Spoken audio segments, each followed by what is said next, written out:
Hari ini kita membuat press conference ini untuk beritahu berkenaan dengan persiapan Thaipusam Task Force. Thaipusam Task Force ialah satu badan bertindak gabungan NGO Hindu dan juga kuil-kuil untuk yang ditubuhkan 10 tahun yang lalu untuk memberi beberapa kesedaran dan juga membantu menjalankan program Thaipusam di seluruh negara dengan teratur. Malaysia Hindu Sanggam telah mengeluarkan guideline ataupun peraturan-peraturan SOP yang selama ini diguna pakai, dan selama 10 tahun ini banyak perubahan yang kita tengok, terutamanya dari segi kebersihan dan juga cara-cara penganut datang ke kawasan rumah ibadat dan sebagainya. Dan terutamanya saya nak tekankan berkenaan dengan kebersihan, di mana kita mesti memastikan kawasan rumah ibadat kita sentiasa bersih, right? Dan selalu kita ada laporan beberapa tahun lalu banyak sampah yang terdapat terutama selepas perayaan Thaipusam, dan ini adalah salah satu objektif tertubuhnya NGO ataupun Thaipusam Task Force, di mana kita nak membantu dari segi kerajaan tempatan dan juga dari membantu kuil yang mengendalikan perayaan Thaipusam. Dan untuk tahun ini seperti biasa kita ada three areas ataupun tiga komponen yang kita nak utamakan, iaitu satu ialah dari segi kebersihan, nombor dua dari segi membantu penganut-penganut menjalankan ibadah mereka seperti membawa palkodam ataupun pelanggar susu ni dengan secara teratur. Kita ada juga wakil-wakil PIC mereka yang akan membantu menerangkan persiapan untuk program Thaipusam yang akan berlangsung pada 25 hari bulan Januari ini. Memang pada malam 24 pun dah mula dengan beberapa aktiviti, beberapa program, dan kita nak memastikan program Thaipusam Task Force untuk membantu menjayakannya akan berjalan dengan lancar. Saya nak tunjuk beberapa PowerPoint yang selama 10 tahun apa yang kita telah buat selama 10 tahun ini, ya. Let me just go through it.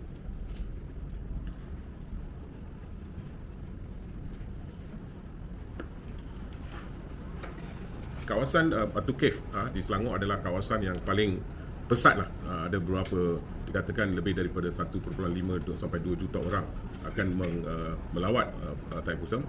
2013 kita telah mulakan aktiviti ini dan telah mendapat sokongan yang cukup baik daripada golongan NGO dan juga rumah-rumah ibadat Hindu untuk menjayakan program. Yang kita nak bagi tahu ialah berkenaan next, keep going. Yeah. Right. Saya juga ingin mengambil kesempatan ini untuk ucapkan terima kasih kepada pihak Polis Diraja Malaysia yang 4 daerah ini, terutamanya Sentul, Gombak, dan Wangi, yang membantu dari segi menjaga keselamatan penduduk, penghuni ataupun penganut yang datang during chariot procession. Masa chariot procession ni yang berlaku sebelah malam, dan mereka memberi kita bantuan yang cukup baik, menyediakan anggota-anggota menjaga keselamatan, dan juga kedua ialah memastikan parking sepanjang jalan-jalan besar, Jalan Kuching dan Jalan Batu Cave dekat dengan kuil tu tidak ada orang yang mengambil kutipan bayaran, illegal parking dan sebagainya, right? Itu pihak Polis Diraja Malaysia banyak membantu kita. Dan juga dari segi penguatkuasaan, Majlis Perbandaran Selayang pun memainkan peranan yang cukup baik juga, kerana untuk memastikan tidak ada penjualan mask dengan wig dan juga horn dan sebagainya yang mengganggu-gugat perayaan ini. Kerana bila ada orang mengambil kesempatan untuk menjual mask, wigs dan juga horn, whistle dan sebagainya, ini menunjukkan ini bukan pesta, ini adalah acara keagamaan. So dengan kita telah bawa perkara ini kepada Majlis Perbandaran Selayang. Sekarang kita tengok setiap tahun Majlis Perbandaran Selayang memberi arahan kepada Jabatan Lesen untuk tidak mengeluarkan lesen kepada sesiapa yang menjual barangan-barangan ini, dan juga tidak dibenarkan menjual alkohol dan sebagainya. Ya. So, 3 komponen utama ialah kita adalah, macam saya terangkan tadi, adalah awareness, enforcement dan juga cleanliness. Yang kesedaran, program kesedaran ini saya minta Saudara Rishi untuk memberi sedikit pandangan tentang program yang dijalankan beberapa tahun sekarang untuk membantu penganut-penganut menjalankan ibadah mereka dengan baik. Assalamualaikum, nama saya Rishi Kumar daripada Malaysia Gabungan Malaysia. kita telah dengan task force, kita telah bersatu dengan task force, kita dah menubuhkan satu projek Dharma Whale. Dharma Whale adalah satu projek di mana kita menolong devotee yang mengambil Falcodem ni, bukan saja di Batu Cave, dari Pulau Pinang, Sungai Petani, Sungai Siput, di mana ada Thaipusam, di situ kita ada kalangan volunteer kita untuk menolong sesiapa yang mengambil Falcodem ni. Kita akan menyediakan satu pondok di mana mereka boleh datang dengan tidak perlu membawa apa-apa barang untuk membuat upacara puja untuk dewa-dewa, di mana mereka biasanya akan membawa pisang, kelapa dan banyak barang-barang untuk membuat upacara ini. Seperti mana yang kita tahu, selepas mereka membuat upacara tersebut, mereka akan mengambil Falcodem dan akan pergi kepada kuil untuk menyempurnakan hajat mereka. Tetapi barang-barang yang mereka membawa untuk membuat upacara ini akan dibiarkan saja sebagai benda ini akan jadi sampah ya. Selepas membuat upacara itu, benda itu akan jadi sampah. So kita menggalakkan penganut-penganut agama Hindu yang mengambil Falcodem ini tidak perlu lagi membeli barang-barang benda ini. Kita akan menyediakan semua benda-benda ini. Kita akan ada satu pujari, kita akan ada satu group call di mana kita akan di pondok kita akan membuat upacaranya untuk mereka. Mereka hanya perlu membawa belanga dengan susu saja. Yang lain semua volunteer kita akan tolong mereka untuk membuat benda upacara ni. Lepas tu mereka senang mereka untuk menyempurnakan hajat mereka. Benda ni kita buat nationwide, bukan saja di Thaipusam, Batu Cave. Kita membuat di Sungai Petani, Penang, Sungai Siput, Kuala Selangor, Setiawan, Ipoh, Tampoi, Kuala Selangor, ke 9 tempat yang ramai penganut-penganut kita lah. Dengan ni kita boleh penganut-penganut kita tidak perlu lagi membeli barang-barang ni. Mereka boleh, saya rasa dia boleh save cost dalam RM100 setiap penganut yang membuat perkara ni, upacara ni, dia terpaksa mengeluarkan duit. So kita nak menyenangkan untuk menyempurnakan hajat mereka, dan juga kita menggalakkan mereka menggunakan projek Dharma Whale ni supaya tidak ada sampah-sampah yang dibiarkan begitu sajalah. Last year kita dapat mengumpul sebanyak lebih kurang dalam 1 tan barang-barang upacara yang dibiarkan macam itu saja. Tapi dalam 8 tahun ni, dalam 10 tahun ni, kita dapat menurunkan benda-benda begini berlaku lah. Itu yang kita melakukan.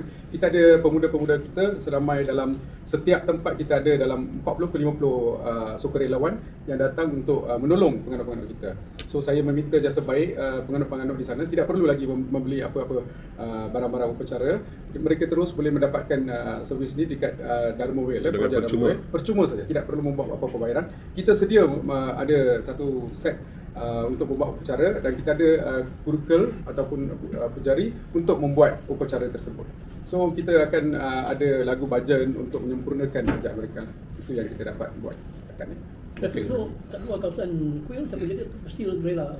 Dia dekat luar. Sebenarnya sesiapa yang mengambil Falcodem ni, dia akan pergi kepada tebing sungai ya. Semua tempat pun dia akan ada satu tebing sungai. Kita akan menyediakan pondok ni di tebing sungai. Dekat Batu Cave kita menyediakan di tebing sungai kedua, Tenggarai 2. We call it as satu kemah besar akan didirikan untuk keselesahan penganut-penganut datang ya, untuk mengambil dari sana lah.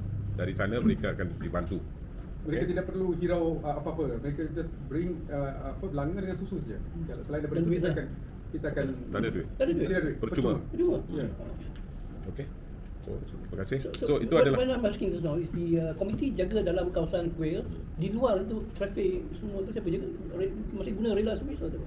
ya, memang itu polis dan rela akan membantu keselamatan dan juga keselesaan jalan raya dan sebagainya.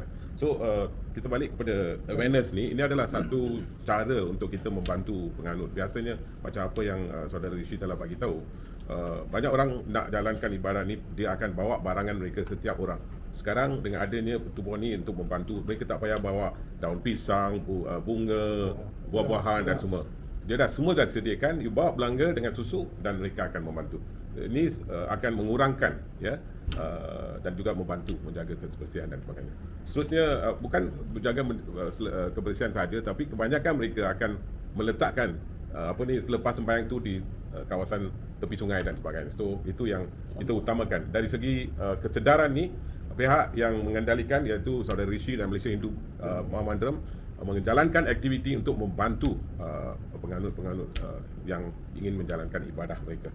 Seterusnya ialah saudara Patiban yang akan menerangkan tentang operasi yang kita telah buat selama 10 tahun dan apakah langkah-langkah yang kita dah atur untuk tahun ini. Silakan. Waalaikum, salam sejahtera. selama 10 tahun kita menganjurkan ini TDF, Thaipusam Task Force. So sepanjang 10 tahun ni kami memang membawa banyak perubahan lah dari segi bagaimana ia diuruskan dan dirayakan. Okay. Kita didapati sebanyak 12 kuil di Malaysia yang membuat perayaan Thaipusam secara besar-besaran, dan kami task force mula-mula kita bermula di Batu Cave, kemudian ia dipanjangkan ke Pulau Pinang, Sungai Petani, Kuala Selangor, Sungai Ipoh dan juga Johor Bahru.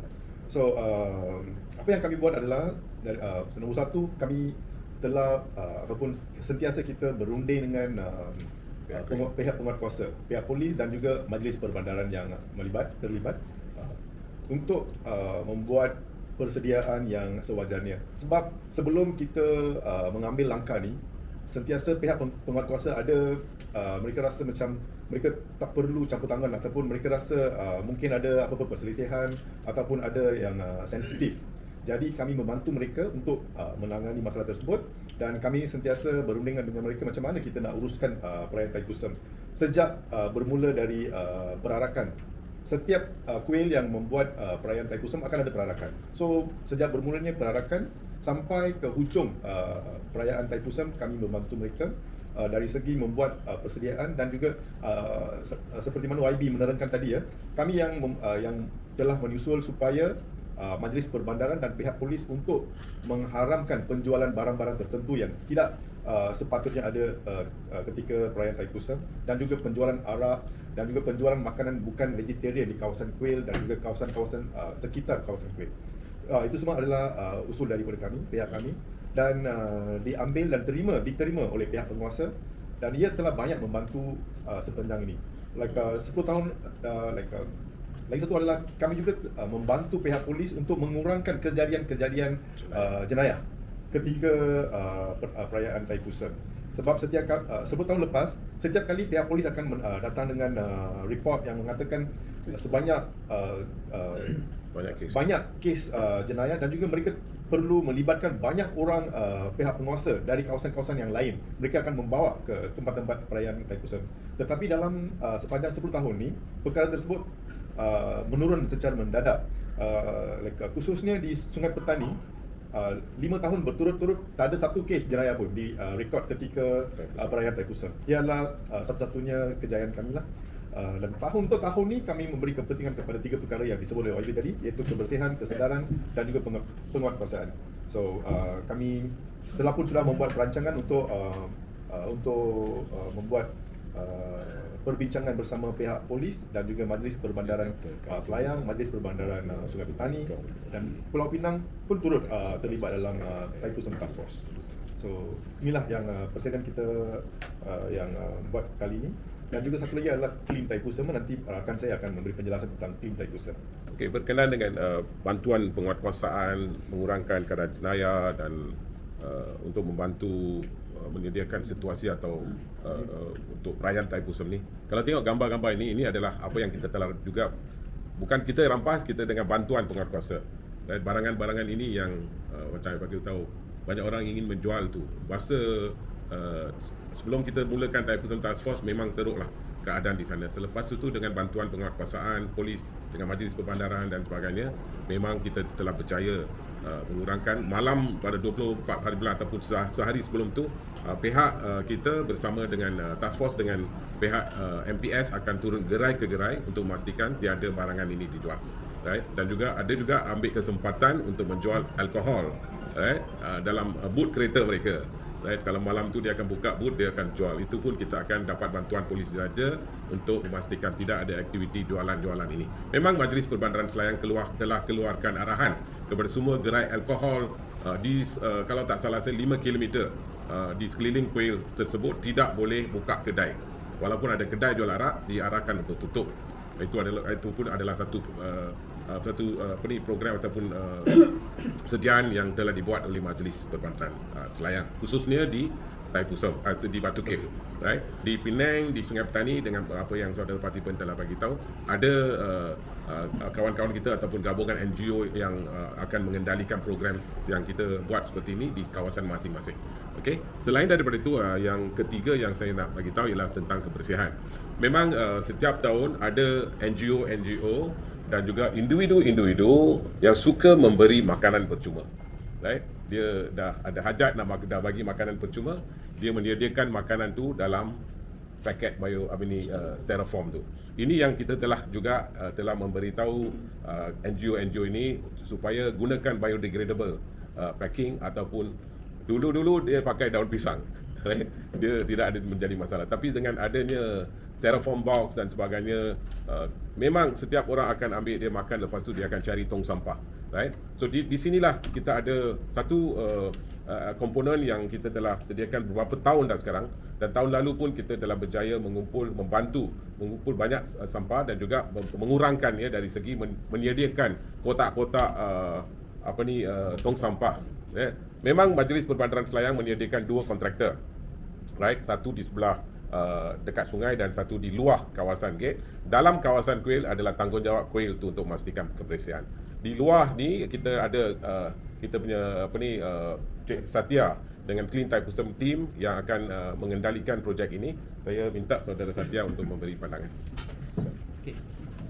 Manakam, I would like to thank Thai Pusat Task Force, because we are working with Thai Pusat Task Force for the past 5 years, and along these 5 years we can see a drastic improvement in terms of cleanliness of this festival, whereby initially we had around 20 volunteers in the beginning years, then went to 100, then last year we had around 300 volunteers, and this year we are looking at around 400 volunteers nationwide from Batu Cave, Temple, Ipoh, Penang and Sungai Petani.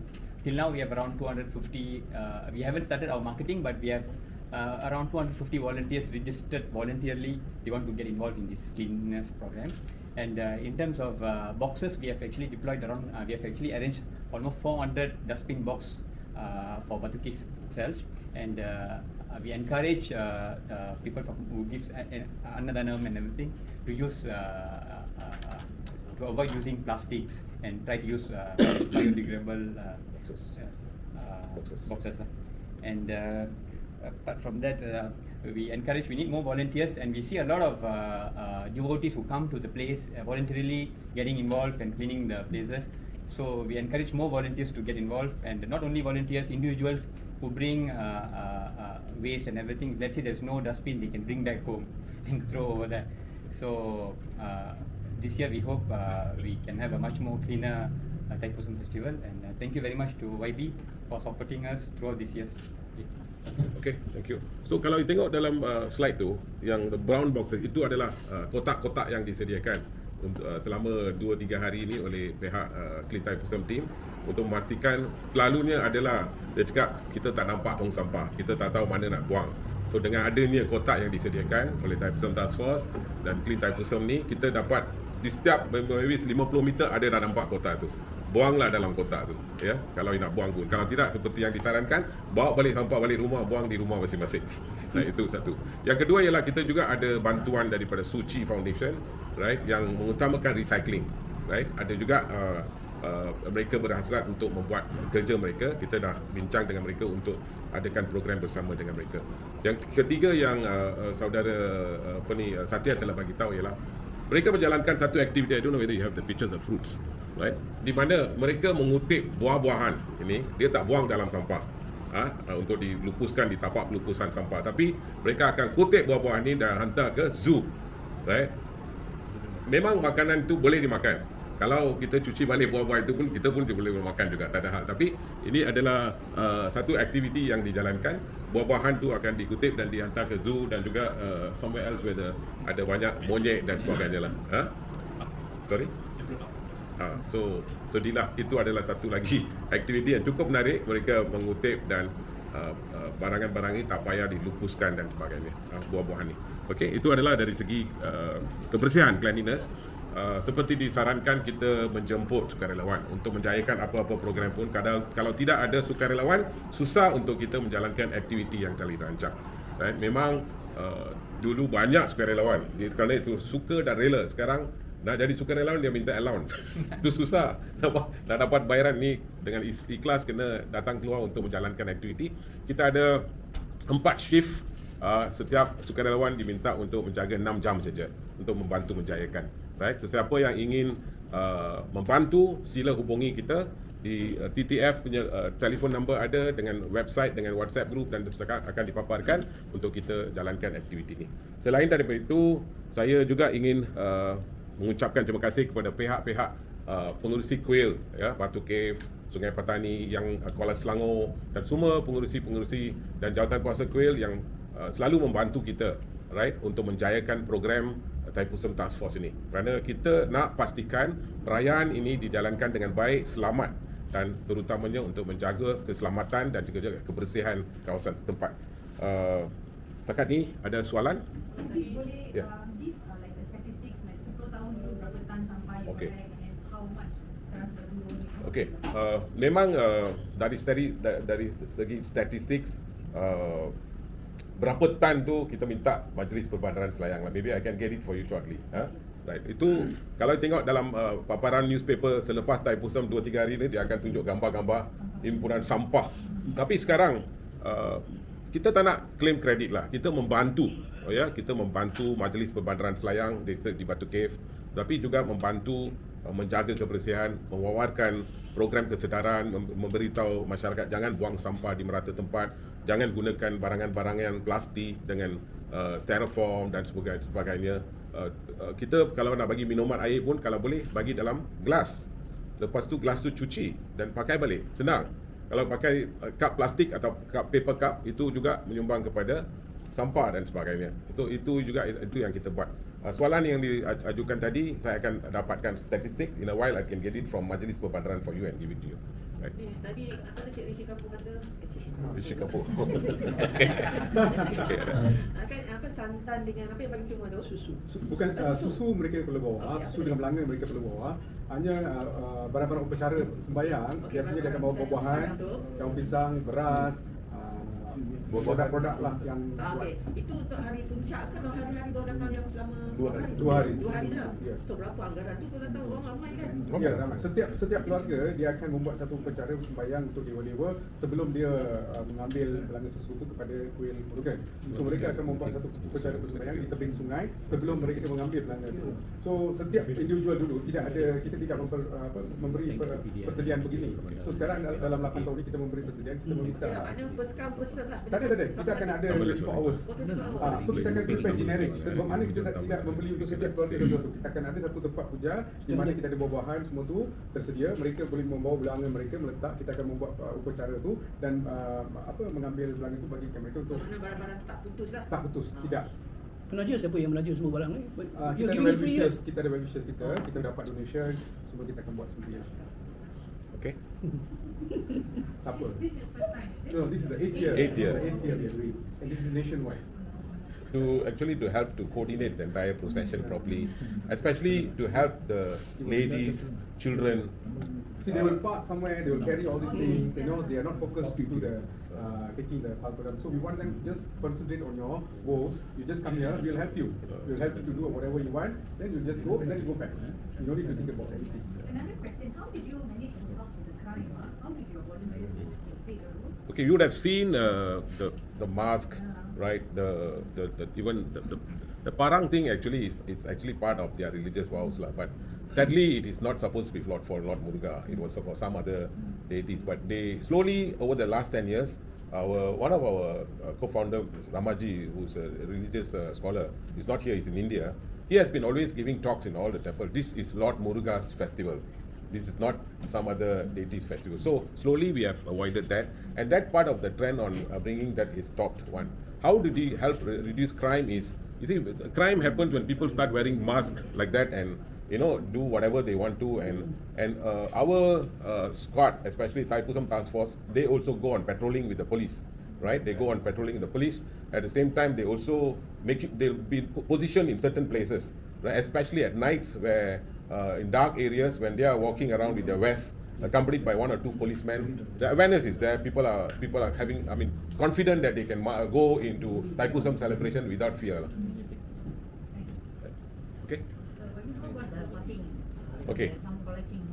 Untuk parking sebenarnya this is the I must thank 3 years ago especially that particular OCPD who's no longer there. He made sure every 100 meters of the highway there is a traffic man positioned and people can park, right? Of course we don't encourage double parking lah. Single parking fine, they also encourage single parking and then they park and they happily they go and pray and they come back, right? So we advise people to park but don't park double parking, creating inconvenience and all. So at night you see usually these people are taking the opportunity to collect 10 ringgit and all those things. So that's the reason why police presence are very important, right? So then we also I think tomorrow we are having a meeting with OCPD Gombak, right? We have requested for a meeting with him to also hand over our every year this our thing which we do with Majlis and also police to make sure they play their part. In 10 years, how you feel the success of the your aim is to create the awareness to the so how you feel the success? For me personally, I feel that over the last 10 years, there's tremendous change. Tremendous change. People are happy. People do not have the fear. They go into Thaipusam. A lot of ministries, the government is playing their part. Today, you look at it, even the train services are free, right? People should use that services to come in because it's a very organized thing where you get down from the station, you can go to the Atangare 2 to do your prayers, you come along the main road, the police is there to give you the coverage, and inside the temple makes all the arrangement for you to go up the temple staircase and do your prayers and come down. So if you notice, everyone has started to kind of play their part, and over the last 10 years, I believe that tremendous change has happened. As I say, that it's the NGOs and temples who have come together to create this. This is not under one organization. It's just named Thaipusam Task Force, and this task force only come into action once a year during Thaipusam. So that's all. Right.